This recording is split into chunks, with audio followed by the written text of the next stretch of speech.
everybody, and welcome to the Thursday edition of Dodgers Territory. I'm Alanna Rizzo. That is my guy, Clint Pasillas. Also, thanks to everybody that watched us last night on playback. We enjoyed doing that as we kind of just talked over the game with Daniel Murphy and, of course, Britt Giroli. Scott Braun joined us as well. Thanks for being here. Make sure you rate us, like us, 5 stars, all of the things. And by the way, Clint, Eric Karros is coming up on the show momentarily, longtime Dodger first baseman. So we'll talk to EK coming up. Let's get to the big ticket. So they snatched the final game of that finale against the Washington Nationals, finished the road trip 2-4. Not what you want to see, but I guess 2-4 is better than 1-5. What was your biggest takeaway? First road trip of the season, first real road trip of the season. Maybe just team a little bit flat, pitching a little bit, struggling with the loss of Blake Snell there. Happy to see them pull one out. A good game. I think that game we watched last night or yesterday afternoon, very much a needed game. I said it a few times on the playback broadcast. Having that happy flight back to LA, that would have sucked to have a 1-5 flight, but a 2-4, you're feeling a little bit better. Yeah, you mentioned the pitching, and it was problematic. Starting pitching was not great. Justin Wroblewski was not good. Landon Knack got into trouble even after being spotted a 4-0 lead. You see the notes there, the numbers there from Fabian Ardaya of The Athletic. 7 and third innings, 12 hits, 13 earned runs between those two guys. 7 walks, 6 Ks. You need to see more swing and miss from Landon Knack. And also, not to mention, Tyler Glasnow wasn't that great either. I mean, 5 earned runs, obviously, dealing with the weather issues and the mud in his cleats in Philadelphia. So the starting pitching, not great. And it just goes to show you that as much depth as this team does have, when Blake Snell goes down, it shifts the positions a little bit. And these guys got into some trouble. And you and I were talking about it with Sarah, Clint, in our pre-production meeting today about how, yes, we have depth, but it's not really until the second half of the season, or at least later on than what we have right now.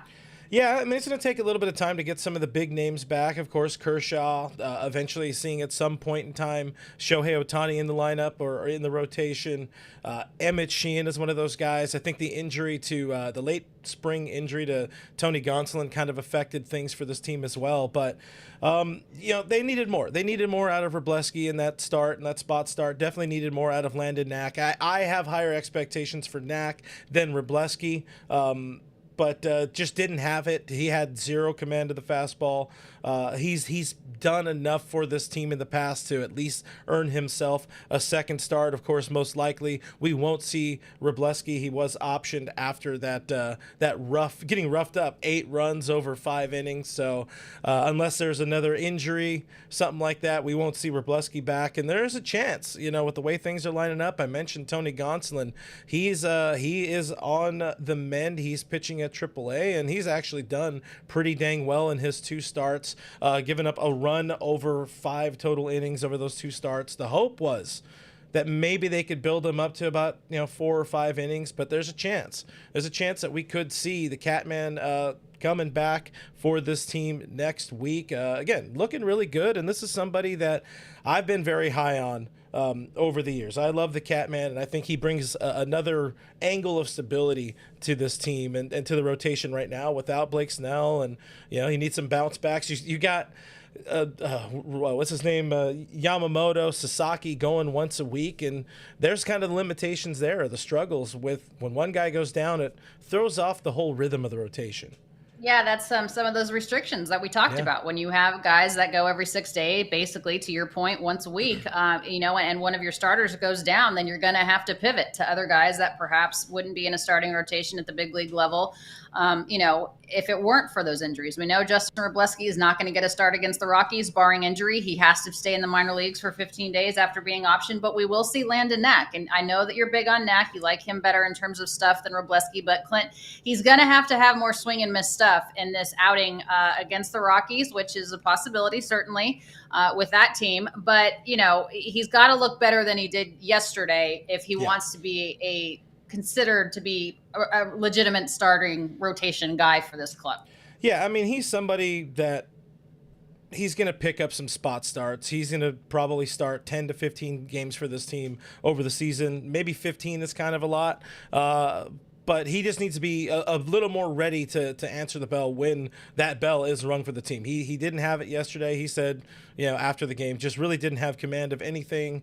We had some good spurts, bad spurts in there throughout that start, but you got to be able to protect a 4-run lead, especially knowing that every time you get an opportunity to pitch for this team in front of Dave Roberts and company, you really got to show up and show out because there's just so much talent on this roster. But again, all things considered, 2 and 4 on a road trip feels a lot better than 1 and 5 for sure. And home cooking coming for the boys. I'm sure they are very, very happy to be back home in LA. Get an off day in LA. That's got to make you feel good as well.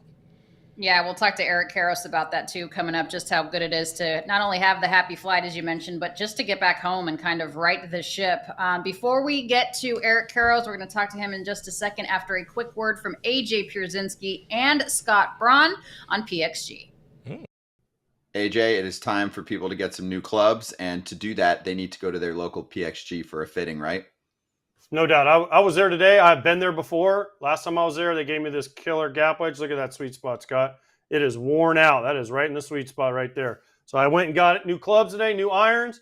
But more importantly, I got this bad boy. I got me a new putter. This is my old putter. It's on order. Yes, that's my putter cover. PXG Mustang putter. Now I'm going to the Allen putter. They talked me into it because I was draining some putts today. Bob, the guy who helped me out, he helped me with my irons. He got them teed up perfectly. But then we went to the putting green. I was draining them putts because that's the most important part of golf. PXG fittings are fun. Schedule your fitting today. As you can hear from AJ, for a limited time, you could save up to 20% on your entire order. Head over to pxg.com/foul. That's pxg.com/foul to save up to 20% on your entire order. pxg.com/FOUL. Restrictions apply. See site for details. Hey, big That's a really good deal. 20% off PXG. You love to golf. You're a golf guy. Big time golf boy. You need some PXG clubs. Let's get on that. Yeah, what the hell? Send me some clubs. I need some new irons. My irons I have some old Srixon irons that are a little worn out, and this is where we're at. We have to be begging for free things here on the internet. That's what makes it fun. But what makes this more fun is that we do have Dodger legend, of course, Dodger broadcaster, the man, the myth, the legend, Eric Karros, joining us here today on Dodgers territory, coming back from felt like a very long road trip. How you doing, EK? Yeah, I'm doing well. Thanks for having me, guys. And yes, happy to be back in my own bed. Yeah, no doubt about that. We make a lot about that. We say it all the time, EK. Great to have you on the show. That, there's something to be said about sleeping in your own bed, that happy flight, but just getting back to normal with the normal routine. And this club needed it. A 2-4 record is not what I had on my bingo card. What did you notice in the 2 series? First against the Phillies, of course, and then obviously this last one against the Nats. What was your biggest takeaway? I mean, if you want to get on the baseball standpoint, it's like, look, they didn't hit with runners in scoring position. The starting pitching wasn't great. Defense wasn't up to par. So if you want to go on the baseball side and say, okay, well, that's what happened.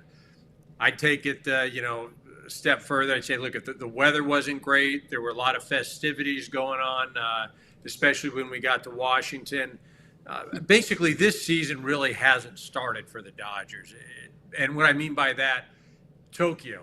Then you come back here, you're off for a week and a half, 2 weeks, and then you've got all the festivities of opening day, and then you've got the ring ceremony, and then you've got the Shohei Ohtani bobblehead, all these sort of things going on. So then you go right on the road, and again, you go into Philly. It's a big series. Weather was not great. You go to the White House and have those ceremonies in the Capitol on when you're in Washington, and now you get back home. And now I think for the Dodgers, the season begins tomorrow. One of the things I wanted to ask you, obviously, I think we don't consider that all of the pomp and circumstance of the start of the season. A lot of things going on for this team, and you finally getting the boys together, that first road trip of the season, like Alanna said, it's not exactly what you want. At least you get the win on getaway day. You feel better about that happy flight home.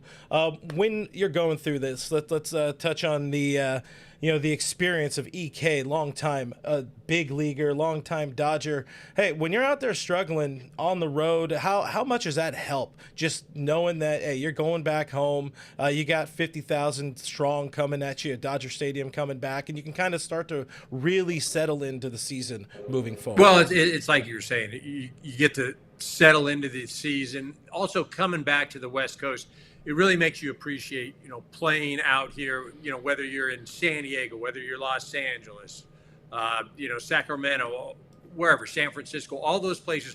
Weather-wise, that is a big advantage. So you get to come back, and again, it's a blip, right? Obviously, there were some things that you would like to do better. You'd like to clean it up from a baseball standpoint.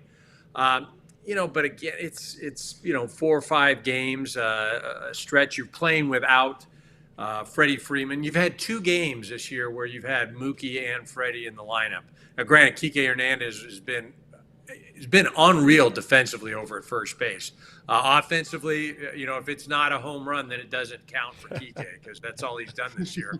But again, there's so many things that it's some games on the schedule, and I know people probably don't want to hear that. Oh my goodness, the Dodgers, and you don't care about these games and everything matters and this and that, and it's. The reality is you had a road trip, you went 2 and 4, great, come back home and get going. EK, do you think that Andy Pasillas has bought more time? I mean, the Dodgers don't win that game yesterday without his 2 home runs. Do you think that he's starting to get going offensively? Because the routes have been problematic defensively, but you can deal with it if he's producing at the plate. Has he extended his time at the big league level? I mean, obviously, 2 home runs, aren't going to hurt at all, right? He's going to have to make some adjustments. Hitting at the bottom part of that lineup, you think, okay, this is a place where you can hide somebody, but you can't. You've got to look at it as what it is, and that's I'm hitting in front of Shohei Ohtani. And so, Andy, again, he's had some at-bats that look good, then he's had some at-bats that you just say, what's going on? And for a young player, it's difficult enough to make yourself an everyday player in the big leagues. But you add that to the pressure of playing in LA, playing for a team that's going to compete for a world championship, knowing that you don't have a 3-month window to just go. And, you're being looked upon, every single game, you're being scrutinized. I mean, fortunately for Andy right now, he's earned himself an opportunity. There's no question about it. But again, at the end of the day, you're going to have to produce. And, the Dodgers don't have a lot of options right now. James Outman isn't playing great down in Oklahoma City. And so he's going to get a run for a while. But there have been some things that, you go, okay, you got to clean that up, whether it's the base running, the defense. But again, if you're swinging the bat, you're gonna give yourself some more ABs for sure. Yeah, I mean, that's another part of some of the problems here. You mentioned this team missing Freddie Freeman, and it kind of sets the lineup a little bit behind, especially towards the bottom part of the order where production has been hard to find, whether it be Pasillas hitting in that 8 or 9 spot, but struggles there for the bottom part of the lineup. How much does Freddie Freeman returning just kind of help everybody get back into their slots and where they belong? Well, obviously it elongates things. It presents another issue for the opposing team, but you hit it right on the head. The bottom of the lineup is going to have to contribute. And whether you're talking about, Max Muncy, who's a guy, a Dodger that has hit over 35 home runs, I believe 4 times. He's going to be more productive. Right now, he's in a rut right now and not swinging the bat like he's capable. You hope that Pasillas gets going. Kiké, hitting at the bottom of that lineup is, if you need a home run, yeah, he's your guy. But he's just hitting some bad luck and just hasn't been able to get going. So there are other things that, once this lineup is kicking on all cylinders, you're going to be fine. Obviously, bringing Freddie back, of course, it's going to help things. I would just say this, the Dodgers are the Dodgers, and they're going to be fine. And I would bet on them 100 out of 100 times. And there are going to be stretches throughout the year where you just say, wow, that's not ideal or that's not crisp. But you have to remember, you look in the win column, and there is not a team in the big leagues that has more wins than the Los Angeles Dodgers. That's true. We have to keep things in perspective. We think if they don't go 162-0, something's really wrong. You had alluded to the way that Kiké Hernandez is playing defense, EK, and he's been tremendous. I mean, this is a guy that's played every position with the exception of catcher. How good has he been at first base? I mean, you know that position better than anybody else. What do you like about it? It's not like Kiké goes out there and works at first base. He's just naturally gifted to do so. Well, I will say, and I went up and told him at the cage the other day, I went up and I just said, you've been absolutely elite over there defensively. And, he made a comment. He said in 2019, he was playing first base and a ball was hit to him and he went to feed the pitcher and he just, instead of moving and taking momentum towards first base, he just threw the ball flat-footed, errant throw. And he told himself, he says, never again, and meaning that he was going to be prepared. He was going to learn the nuances of the position. And whether you're playing second base, shortstop, first base, athletically, you could probably go over and fill those positions for a day or 2 days or 3 days, and you're not going to be exposed. But the more plays you get over at whatever respective position, there are little quote-unquote tricks of the trade. And Kiké has done, like I said, the footwork has been crazy. Moving his feet, the ability to take throws over there when they're not quite on line, the ability to pick the ball, knowing what to do, knowing where to be. And again, people probably don't get all excited about that, but outside of, a catcher and the pitcher, first baseman usually is touching the ball the most of any other position out there. And like I said, he has been, he saved the game yesterday for the Dodgers. There's no question about it. Yeah. Made a diving play in the last inning. Got the runner at second base, and like I said, he hasn't been fortunate enough to get hits. Been hitting the home runs, but defensively, he has earned every bit of playing time. Yeah, defensively, he's been tremendous, as we have become accustomed to. Let me ask you this, though, EK. You played in a different era, but you did play in the big leagues for 14 seasons. Did you ever think in your time you would see a $500 million contract for a first baseman? Vladimir Guerrero Jr. obviously inking that with a $325 million signing bonus. I mean, the money is insane right now. The 325 is what surprised me. The $325 million signing bonus. When I saw that, I said, wow, that's interesting. So I will always say this. And so people will say, oh, $500 million, that's crazy. Or whatever Soto got, Shohei gets or whatever. In all those cases, the ownership side thinks they're getting a deal.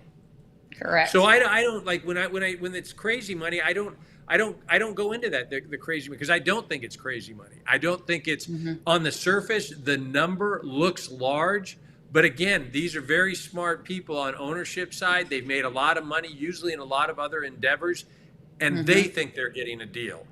So, and again too, I will also say that those are the you see those sorts of deals, and the reality is, majority of guys are playing 1, 2, 3 years, making, not a ton of money, and then they're off to the real world. And do you feel sorry for them? No, of course not. And, everybody got to chase their dream and getting to do something that they love. But when you're talking about like money like this, it's completely the exception. And I will, again, say to no end, the owner thinks he got a deal. That's enough said right there. Yep. Amen. A couple of kids chasing the dream right now. You might be their father. They tell us here. We got Kyle and of course Jared in the Dodgers organization. What can you tell us about the growth of the Karros boys and how much closer we're getting to seeing Jared potentially make an impact for this ball club? So both of them are climbing the ladder, and again, you have to be good, but you also have to be in the right place at the right time. You have to have some breaks.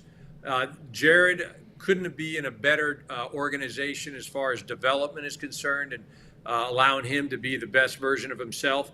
We saw Landon Knack start Robleski the other day as well, and I think you're going to see that throughout the season. The Dodgers going into their farm system to use some spot starters, guys, to give the the starting staff, the big league level, a breather here and there. So he goes out and he throws like he has. I think he'll have an opportunity to debut at some point this year. The other one, Kyle, he's in the Rockies organization, and he's in Double-A. He's playing extremely well. I mean, it's early on. Had a great year last year, and that organization has there's a lot more opportunity in that organization, to say the least. The Dodgers, like I said, it's great to develop in that organization. To get an opportunity there, it's a lot different situation than the Rockies. But both of the boys, they couldn't be in a better organization for their needs. Yeah, I'll leave you here with a kind of open-ender question for this team. You're coming back home, like you said. We're starting to get to a point where it's a real baseball season moving forward. What do you need to see from these boys, from this 26-man roster plus on this homestand, and then moving forward, up through the All-Star break? What are you looking at? What are you watching with this team, and so forth? So I think more than anything, you're just looking for health and continued development. You obviously want to see production from some guys that you expect it from. But I'm the wrong guy to ask about the Dodgers, and is there, what do I need to see, and urgency and this and that, because again, it is look, you're not going to get worked up over a week, over 2 weeks, over 3 weeks, any of that, because this club has been assembled, it's been put together with a lot of thought. Mm-hmm. I will take this team 100 out of 100 times at the end of the year, and they can go over this homestand, and you know what? I'm not budging at all. 14-year big leaguer, 1992 Rookie of the Year, longtime Dodger first baseman legend Eric Karros. We appreciate you taking the time. I know it was a long road trip for you as well. Thanks for taking a few minutes to be with Clint and I on Dodgers territory. Be well. Thanks a lot, guys. Take care. And enjoy your bed. Eric Karros. Yeah. Eric Karros, we always appreciate the time. All right, Clint, let's get to last licks. But before we do that, a quick word from AJ Pierzynski and Scott Braun on Arena Club. Let's do it. FT fam, Arena Club is the modern way to collect cards or buy or sell or trade or even grade. And we're highlighting slab packs because this is the new way to rip open a pack, get a really good card, AJ. But also, if you're not into the card, like I know you pulled a Bob Gibson card recently, you can get an offer of 90% of the estimated value and just accept it on the spot and give it right back, and maybe try again with another slab pack.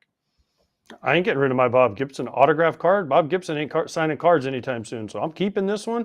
It gets graded for you. There's no mess. The only thing I wish they had bubble gum. Can they virtually send me some bubble gum, Scott? Other than that, it's awesome. You can buy, sell cards. They grade them instantly for you. And physically, you can also get the cards if you want them. So I'm all for this. This is one of the coolest things I've ever seen. Yeah, those cards are in your showroom in the app. And then, of course, you can get the card physically sent to you. So right now, you can get 20% off your first slab pack or card purchase by going to arenaclub.com/FOUL. That's arenaclub.com/FOUL. Code FOUL for 20% off your first purchase.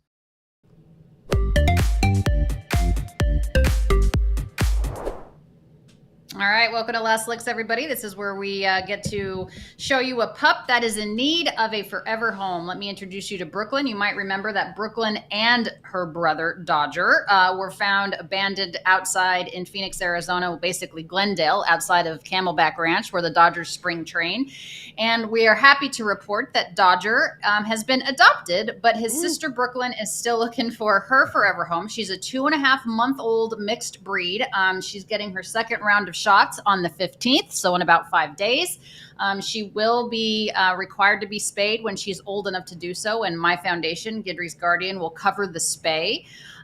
She's awesome. She's sweet. She's great with other dogs. She'd ideally be good, Clint, in a home with another older pup that can kind of show her the ropes, because she's a puppy. She doesn't know what to do, right? She's a baby. So if you are interested in learning more about Brooklyn, hit me up on social, Guidry'sGuardian.org, for more info as well. All right, baseball thought for the road. What do you got? I like this, and I know you talked about it earlier today with our pal Ken Rosenthal. He was your dude of the week, but we got to talk about Kenley Jansen, 450 career saves, of course. The majority of those with the Los Angeles Dodgers, spent 12 seasons with the ball club, and it's great to see him, almost back home. Sure, he's in Orange County, but he's producing. It looks like he's having fun with the Angels, who maybe are slightly better than teams we've seen in the past. But huge congrats to another Dodger legend there, Kenley Jansen. And I wanted to ask you, obviously, you spent a lot of time around Kenley throughout his career, throughout your career as well. You got like a KJ 74 story that stands out that you can share with us? Kenley obviously is one of my favorite people. He's very easy to root for, and congratulations, Kenley. I'm very proud of you. 450 saves in the big leagues is nothing to be shy about. And again, he posts every time, and I appreciate him very much. And not to mention, Kenley just lost his mom a couple of weeks ago, so I know that his heart has been heavy, and there's always that conversation as to whether or not Kenley's a Hall of Famer. And the numbers continue to pile up, and the numbers continue to add up. And AJ and Eric and Scott were talking about this too on Foul Territory, but he's definitely a Hall of Fame person. I don't know if he's a Hall of Famer, but he's definitely a Hall of Fame person. And the thing about Kenley that I'll always remember is he had such a special relationship with Don Newcomb. And when Don, the late great Don Newcomb, was alive, he would always be, first of all, he's always the best dressed person at the ballpark. The man was in a 3-piece suit every day. Sharp dressed man. And he would sit down there. Yeah, he would sit down there in the owner's seats during BP when the Dodgers would take BP. And he would just have really long conversations with Kenley and with Matt Kemp and with Andre Ethier. And he really took a liking to Kenley. And one thing Don demanded that Kenley start to do was start to run. And it was because of Don Newcomb that Kenley started implementing a running regimen in his routine. And he started running a ton of time. And he was always like running the warning track at Dodger Stadium or wherever we were, whether the team was on the road. And I just know that he has such a profound Mr. Newcomb had such a profound impact on Kenley. And again, remember, Kenley had to go through AFib and try to pitch through that. And, especially in Colorado with the altitude and all of that there. So to see what Kenley has gone through, and remember, he was a catcher, right? So to be on the all-time saves list is pretty important and pretty special, considering he came up as a catcher and he caught Clayton Kershaw's first outing. So that's crazy. It's incredible, and I'm proud of him, and I just think he's a special person. Hey, a huge shout out to our friend Ned Coletti as well. He's the guy who told him, maybe catching isn't, maybe hitting isn't your prowess, buddy. Why don't we get you off the mound? Of course, Kenley was not a fan of the idea of being a pitcher, but I would say it worked out pretty dang well. I think there's a conversation for sure for the Hall of Fame. He's one of 8, closers, 8 pitchers to reach that milestone. If people are getting voted in on that, we got Billy Wagner now finally in the Hall of Fame. Maybe Kenley is going to be one of those guys as well, because he just continues to get it done and he wants to keep on pitching. And much love to the big man out of Curacao. Yeah, number 74. The reason he wears number 74, if you don't know that story, is because that was his parents' house number there in Curacao. They lived at 74, whatever, Clint Pasillas Lane or whatever the address was. But congratulations, Kenley. We are very proud of you. All right, Clint, what's coming up on All Dodgers with Clint Pasillas? Tonight we will be live on my YouTube channel, All Dodgers with Clint Pasillas. My buddy Jeff Snyder, Snydog from Locked On Dodgers. He's going to be joining me talking about your boys in blue and probably continuing the narrative of it's not the end of the world when the Dodgers go 2-4. He is absolutely my voice of reason. So we'll have some fun hanging out with the chat as well. People have voicemails they want to call into my show. Check out my YouTube channel. I got the phone number there on the page, so people know how to call in, share their thoughts, be funny, have fun with it, or have real questions and all that kind of stuff. But coming up tonight, All Dodgers with me. All right. We appreciate that. Make sure you guys tune in to Clint's show, like him, subscribe, and please do the same for us here on Dodgers Territory. We love having you. We're creeping up to 10,000 subs. Let's go. Love it. So like us, subscribe, rate us 5 stars, and tell everybody. And Clint and I will be back with you, a fresh new episode on Monday. Have a great weekend. Go Dodgers. Bye.